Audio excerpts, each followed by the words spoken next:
Hi everyone, இன்னைக்கு நம்ம punch எம்ப்ராய்டரிக்கான திங்ஸை பார்க்கலாம். ஸோ ஃபர்ஸ்ட் திங்ஸ் வந்து ஐதா கிளாத், அடுத்து பஞ்ச் நீடில், அடுத்து ஃப்ரேம்,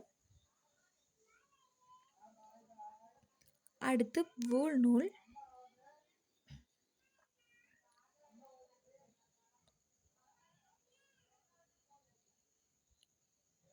அடுத்து களி த்ரெட்டு,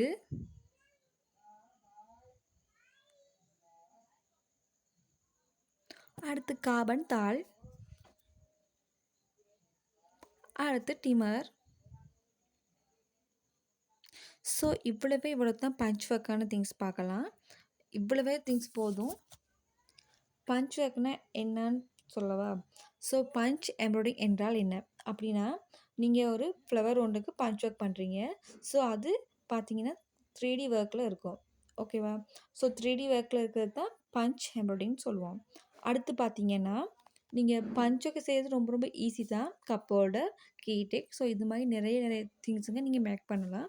ஸோ ரொம்ப ஈஸி. எம்ப்ராய்டிங்கை விட பஞ்ச் ஒர்க் ரொம்ப ஈஸியாக இருக்கும். ஸோ நான் உங்களுக்கு கொஞ்சம் புரிகிற மாதிரி சொல்கிறதுக்கு தான் நான் இந்த டாப்பிக்கை எடுத்தேன் நான் இப்போ. ஸோ இந்த வீடியோ பிடிச்சிருந்தால் லைக் பண்ணுங்கள், கமெண்ட் பண்ணுங்கள் மற்றும் சப்ஸ்கிரைப் பண்ணி வச்சுக்கோங்க. அடுத்தது வீடியோவில் எப்படி பஞ்ச் ஒர்க் பண்ணுறது, ஸோ எப்படி பிகினர் கூட பஞ்ச் ஒர்க் பண்ணலான்னு கற்று தர போகிறேன். ஸோ நீங்கள் ஈஸியாக பஞ்ச் ஒர்க் கற்றுக்கலாம். தேங்க்யூ ஃபார் வாட்சிங்.